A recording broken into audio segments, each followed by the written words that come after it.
Hi guys, good day to everyone and welcome to Exam Guruji in partnership with Unacademy. আমার নাম প্রীতি সেন। আজকে আমি আবার চলে এসেছি কারেন্ট অ্যাফেয়ার্স এর প্রশ্ন নিয়ে। প্রত্যেকটি প্রশ্ন থাকে এমসিকিউ আকারে, সঙ্গে থাকে অনেক ইনফরমেশন এবং থাকে সঙ্গে কিছু পিকচার্স অ্যাড করে দিয়ে থাকি আমি। নিউ ফরম্যাটে পড়ানো হচ্ছে, কেমন হচ্ছে অবশ্যই তোমরা জানিও। ভিডিওটি শেষ অবধি দেখো, কারণ ন্যাশনাল এবং ইন্টারন্যাশনাল নিউজ সব রকমের নিউজ পাবে, যেগুলো তোমাদের স্টেট গভর্নমেন্ট এবং সেন্ট্রাল গভর্নমেন্ট এক্সামের জন্য খুবই ইম্পর্টেন্ট হয়ে যাচ্ছে। আর অবশ্যই শেয়ার করে দিও বন্ধুদের সাথে, লাইক করে দিও, কমেন্ট করে জানিও কোনো প্রশ্ন থাকলে, সাবস্ক্রাইব করে দিও চ্যানেলটাকে যদি সাবস্ক্রাইব না করে থাকো, আর বেল আইকনে ক্লিক করে দিলে সঙ্গে সঙ্গে নোটিফাইড হয়ে যাবে। অবশ্যই বেল আইকনে ক্লিক করতে ভুলবে না। আর রোজকার মতন আমি যেরকম পড়াই আমি সেরকম আজকেও করাবো, কিন্তু তার আগে আমি রোজ যেটা বলে দিই সেটা হচ্ছে গিয়ে কারেন্ট অ্যাফেয়ার্স 2020 এর January to June first 6 months এর 2000 খানা কোয়েশ্চেন নিয়ে prize, Padma awards, cabinet, ministry, CMs, governors, books, authors, government scheme, brand ambassador, international affairs, headquarters সমস্ত মিলিয়ে 2000 খানা কোয়েশ্চেন প্রথম 6 মাসের মাত্র 25 টাকায় পাওয়া যাচ্ছে, যেটা তোমাদের ডিসক্রিপশনে গেলে লিংক পেয়ে যাবে। আর একটা যেটা হচ্ছে যে পরের 6 মাস, যেটা জুলাই টু ডিসেম্বর, সেটাও রয়েছে মাত্র 2000 খানা কোয়েশ্চেন রয়েছে, খুবই কম প্রাইসের মধ্যে রয়েছে। খুব দুটো মিলিয়ে হয়তো 100 রুপিসও হবে, 100 রুপিস দূরের কথা 60-70 টাকা হয়তো হবে। তো তোমরা 4000 খানা কোয়েশ্চেন পেয়ে যাচ্ছ অত কম টাকাতে, এবং পুরো ইয়ারের রিভাইস এক জায়গায় হয়ে যাচ্ছে। ডেসক্রিপশনে চলে যাও, লিংকে ক্লিক করো, ওখান থেকে পেয়ে যাবে। পুরো কারেন্ট অ্যাফেয়ার্স কভার হয়ে যাবে এর মাধ্যমেই। তো আর কিছু আমার বলার নেই, আমি সোজা এবার ক্লাসে চলে যাব ফার্স্ট কোয়েশ্চেনে। আমাদের ফার্স্ট কোয়েশ্চেন বলছে, অর্থনৈতিক কূটনীতি চালু করেছে কোন মন্ত্রক? নীতি আয়োগ, ভোক্তা বিষয়ক মন্ত্রণালয়, খাদ্য ও জনবিতরণ, কৃষি ও কৃষক কল্যাণ মন্ত্রণালয়, নাকি বিদেশ মন্ত্রক? উত্তর হচ্ছে বিদেশ মন্ত্রক। 2020 সালের 16 ডিসেম্বর বিদেশ মন্ত্রী এস জয়শঙ্কর, আমরা জানি আমাদের বিদেশ মন্ত্রী কে রয়েছেন, এস জয়শঙ্কর, মন্ত্রকের অর্থনৈতিক কূটনীতি একটা ওয়েবসাইট চালু করেছেন। ওয়েবসাইটটির লক্ষ্য হলো ভারতের অর্থনৈতিক শক্তি এবং বিভাগীয় এবং রাষ্ট্রভিত্তিক শক্তিকে প্রদর্শন করা এই ওয়েবসাইটের মাধ্যমে। আর কার দ্বারা এটা লঞ্চ করা হয়েছে মনে রাখতে হবে, এস জে শঙ্কর। যেহেতু বিদেশ মন্ত্রক তাই জন্য ওনার নামটাই আসবে। 2 নম্বর প্রশ্ন চলে যাব। কে এশিয়া প্যাসিফিক ব্রডকাস্টিং ইউনিয়নের সভাপতি হিসাবে নির্বাচিত হয়েছেন? অনিল সোনি, মার্কান্ডে কাটসু, শশী শেখর ভেমপাতি, আবেদ সরকার? উত্তর হচ্ছে শশী শেখর ভেমপাতি। প্রসার ভারতীয় প্রধান নির্বাহী কর্মকর্তা শশী শেখর ভেমপাতি 3 বছরের জন্য এশিয়া প্যাসিফিক ব্রডকাস্টিং ইউনিয়নের উপরাষ্ট্রপতি নির্বাচিত হয়েছেন। প্রচার ভারতীয় হলো ভারতের বৃহত্তম পাবলিক সম্প্রচার সংস্থা। তো এখান থেকে আরেকটা প্রশ্ন যদি কোন রকম ভাবে এসে যায়, জিকে তে বলো বা যে কোনো পার্টে, তো সেখানে যদি বলা যায় ভারতের বৃহত্তম পাবলিক সম্প্রচার সংস্থা কোনটা, তাহলে সেটা হচ্ছে ABU, মানে হচ্ছে এশিয়ান প্যাসিফিক ব্রডকাস্টিং ইউনিয়ন। 3 নম্বর প্রশ্ন, কোন দেশটি 2030 এর এশিয়ান হবে, এখানে এশিয়ান নয়, এশিয়ান গেমস এর আয়োজন করবে? ভারত, কাতার, চীন না সৌদি আরব? তো উত্তর হচ্ছে কাতার। 2030 এর এশিয়ান গেমস বুধবার দোহায় হওয়ার কথা হয়েছিল। মানে আগে হচ্ছে কি দোহা আর রিয়াদ এই দুটো জায়গার মধ্যে কম্পিটিশন, মানে একটু দ্বন্দ্ব চলছিল যে 2030 এ যে এশিয়ান গেমসটা হবে সেটা কোন জায়গায় হবে, কিন্তু ফাইনালি ফিক্স হয়েছে 2030 এ কাতারে হবে, আর 2034 এ যে ইভেন্টটা হবে সেটা রিয়াদে হবে। ঠিক আছে, তো Doha to host 2030 Asian Games, Riyadh in 2034, এটাই বলা হচ্ছে, তাই দোহাতে করা হচ্ছে 2030 এ।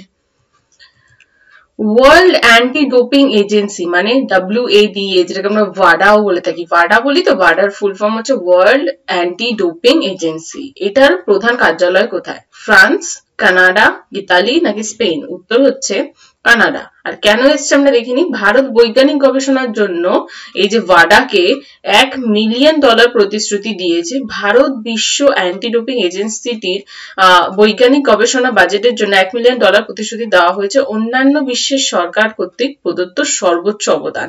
অন্যান্য দেশের তুলনায় বিশ্বে আমাদের দেশকে $1 মিলিয়ন প্রতিশ্রুতি দেওয়া হয়েছে, সব থেকে বেশি যেটা। তার পরবর্তী কি বলছে, মোহাম্মদ আমির আন্তর্জাতিক ক্রিকেট থেকে অবসর ঘোষণা করেছেন। জাস্ট কদিন আগে আমি একজন পড়িয়েছিলাম যে একজন ক্রিকেট থেকে রিসেন্টলি জাস্ট লাস্ট যিনি অবসর নিয়েছেন ক্রিকেট থেকে, তার নাম কি, তার নামটা জানাবে। আর এখন রিসেন্টলি যে একটা নিউজ বেরোলো যে মোহাম্মদ আমির, তিনি কোথা থেকে বিলং করতেন বা কোন ক্রিকেট টিমের হয়ে খেলতেন, তো শ্রীলঙ্কা, ভারত, বাংলাদেশ না পাকিস্তান? মোহাম্মদ আমির পাকিস্তানের হয়ে খেলতেন। পিসিবি আন্তর্জাতিক ক্রিকেট থেকে মোহাম্মদ আমিরের অবসর নিশ্চিত করা হয়েছে। বৃহস্পতিবার পাকিস্তান ক্রিকেট নিশ্চিত করেছে যে 28 বছর বয়সী এই ফাস্ট বোলার মোহাম্মদ আমির আন্তর্জাতিক ক্রিকেট থেকে অবসর নিয়েছেন। আমরা দেখে নেব আনএকাডেমি প্লাস কেন আমাদের জয়েন করা উচিত। আনএকাডেমিতে রয়েছে তোমাদের ইচ্ছে মতন তোমরা এডুকেটর চুজ করতে পারবে, তোমরা নিজেদের মতন ব্যাচ চুজ করতে পারবে। ওখানে অনেক ভালোভাবে ওয়েল স্ট্রাকচার্ড হিসাবে ক্লাস করানো হয়। এছাড়া আমরা দেখিনি, আগে আমরা এইভাবে ক্লাস করতাম ক্লাসরুমে গিয়ে, এবং এখন আমরা আনএকাডেমির সাহায্যে এইভাবে অনলাইনে ক্লাস করতে পাচ্ছি আরো অনেক অনেক ফিচার্স, যেমন হচ্ছে ওয়ার্ল্ড ক্লাস টেকনোলজি রয়েছে পোলস রয়েছে চ্যাট সেকশন রয়েছে, যেটাকে আরো আকর্ষণীয় করে তোলে। তোমরা লিডার বোর্ড পাবে, সেখানে তোমরা সেলফ অ্যানালাইসিস করতে পারবে। এছাড়াও রয়েছে কুইজ রয়েছে, ডাউট ক্লিয়ারিং সেশন রয়েছে, এবং রয়েছে আরো অনেক মক টেস্ট দিতে পারবে তোমরা প্লাস সাবস্ক্রিপশন নিয়ে নিলে। স্যারেরা এইভাবে এখন পড়ান এবং স্যারদের সাথে তোমরা চ্যাট করতে পারবে। আর তার থেকেও বড় কথা, তোমরা স্যারদেরকে মেসেজ করে, তোমাদের স্যার হোক বা ম্যাডাম হোক, যেখানে কাছে মেসেজ করে তোমরা নিজেদের ডাউট ক্লিয়ার করতে পারবে। কোনো অসুবিধা হলে তাদেরকে পাবে সাহায্যে। অনেক বড় বড় টিচার্সরা রয়েছেন, যেমন কোয়ান্টিটিভ অ্যাপটিটিউডের জন্য রয়েছেন অরিজিৎ মাইতি, রাজকুমার সাহা রয়েছেন, আবার এখানে রয়েছেন রিজনিং এর জন্য সৌভিক দাস, নিলয় পাল, এরকম আরো সাবজেক্ট রয়েছে, যেমন ফিজিক্স, কেমিস্ট্রি রয়েছে, বায়োলজি রয়েছে, হিস্ট্রি রয়েছে, জিওগ্রাফি রয়েছে, পলিটি, ইংলিশ, তারপরে রয়েছে বেঙ্গলি, কারেন্ট অ্যাফেয়ার্স রয়েছে, কিন্তু ইকোনমিক্স রয়েছে, অ্যানথ্রোপোলজি, সোশিওলজি, আরো সাবজেক্ট যা রয়েছে সেটা psychology, history, political science, physics, chemistry, geography. মানে তোমরা কোন সাবজেক্ট পাচ্ছ না, ওখানে খুব ভালোভাবে কোর্স করানো হয়, এবং তাই জন্য তোমাদেরকে খুব জলদি কোর্সটা নিয়ে নিতে হবে। আর যদি ক্লিয়ার করতে চাও WBCS, WB TET, PSC, West Bengal police, clerkship, যে কোনো এক্সাম যদি পাস করতে চাও অবশ্যই এই কোর্সটা নিয়ে নিও। আর এখানে রয়েছে তোমাদের ফি স্ট্রাকচার রয়েছে, এখানে বিভিন্ন মান্থসের জন্য, ইয়ারের জন্য বিভিন্ন রকমের রয়েছে। তোমরা ইজি লাইভ যদি ইউজ করো তাহলে পেয়ে যাচ্ছ 10%। অবশ্যই মনে রাখবে ইজি লাইভ কোডটা কিন্তু ইউজ করতেই হবে। তাই জন্য, আর এখন তোমরা ইএমআই এর মাধ্যমেও কিন্তু তোমরা পে করতে পারবে। তাই অবশ্যই আনএকাডেমি নিয়ে নাও আর এক্সাম ক্র্যাক করে ফেলো। তাছাড়াও একটা জিনিস তোমাদেরকে জানতে হবে, এখন ফ্রি ক্লাসেস করার জন্য কিন্তু আনএকাডেমিতে কোড লাগছে। তাই যখনই তোমরা কোনো আনএকাডেমিতে ফ্রি ক্লাসেস করতে যাবে তখন অবশ্যই একটা কোড ইউজ করবে, ইজি লাইভ। এই কোডটি ইউজ করলে তোমরা ফ্রি ক্লাসেস গুলো করতে পারবে। তাই জন্য দেরি না করে আনএকাডেমির প্লাস সাবস্ক্রিপশন অবশ্যই নিয়ে নাও। Thank you. পরবর্তী প্রশ্ন আমাদের 6 নম্বর প্রশ্ন, নেহেরু জুলজিক্যাল পার্কটি কোন রাজ্যে অবস্থিত? অপশনসে রয়েছে জম্মু, কাশ্মীর, এমপি, অরুণাচল প্রদেশ, তেলেঙ্গানা। উত্তর হচ্ছে তেলেঙ্গানা। নেহেরু জুলজিক্যাল পার্কটা রয়েছে হায়দ্রাবাদে, যেটা ISO এর শংসাপত্র পেয়েছে। এটা তো অনেকদিন আগেই ছিল, কিন্তু যেহেতু ISO শংসাপত্র পেয়েছে তাই জন্য এটা নিউজে এসছে। Nehru zoological park Hyderabad SHC UK থেকে ISO 9001 and 2015 মানের পরিচালনার মানের শংসাপত্র পেয়েছে। এর আগেও আমরা এরকম একটা শংসাপত্র ISO পড়িয়েছিলাম। তো এটাও ISO পেয়েছে বলেই রেকগনিশন পেয়েছে, তাই জন্য এই তেলেঙ্গানাকে বা এই হায়দ্রাবাদের জুলজিক্যাল পার্কটাকে এখন নিউজে রাখা রয়েছে। তো মনে রাখতে হবে নেহেরু জুলজিক্যাল পার্কটা কোথায়? তেলেঙ্গানাতে। নেতাজি জাদুঘর কোন রাজ্যে প্রতিষ্ঠিত হবে? আমরা নেহেরু পড়লাম, এবারে নেতাজির যে জাদুঘরটা প্রতিষ্ঠিত হবে এটা বলাটা ইজি, কারণ নেতাজি সব থেকে বেশি যদি কারোর জন্য ইম্পর্টেন্ট হয় তাহলে সেটা আমাদের পশ্চিম বাংলার লোকেদের জন্য, মানে পুরো দেশের জন্য তো উনি অবশ্যই, কিন্তু আমরা যদি সব থেকে ক্লোজ কিছু ভেবে থাকি, কোনো জায়গার লোক বা কোনো কমিউনিটির লোক যদি সুভাষচন্দ্র বোসকে যদি আপন মেনে, মানে প্রচন্ড আপন মেনে থাকে, তাহলে আমরা বাঙালিরাই, তাই না? তো সেই অনুযায়ী উত্তরটাও তাই, পশ্চিমবঙ্গেই করা হচ্ছে। কলকাতাতে নেতাজি জাদুঘরটি পরিকল্পনা করা হয়েছে 2022 সালের মধ্যে। সুভাষচন্দ্র বোসের 122তম জন্মবার্ষিকীর স্মরণে অংশ নিয়ে কেন্দ্রীয় সংস্কৃতি মন্ত্রক ভিক্টোরিয়া স্মৃতিসৌধ কলকাতার একটি মাসকামের একটি প্রদর্শনী পরিকল্পনা করেছেন, যেটা 2022-এর মধ্যে কমপ্লিট হবে। 2022-এর মধ্যে এই জাদুঘরটা তৈরি হবে 122তম জন্মবার্ষিকী উপলক্ষে সুভাষচন্দ্র বোসের। আমরা জানি এরকম পিক আমরা অনেক দেখেছি, আমি তাও একটা অ্যাড করে দিলাম। পরবর্তী প্রশ্ন, young champions of the earth পুরস্কারটি কোন সংস্থা কর্তৃক ভূষিত হয়? অপশনস গুলো দেখে সিমিলার মনে হবে, জাস্ট কালকে এরকম একটা অপশনস এর কোশ্চেন পড়েছিলাম।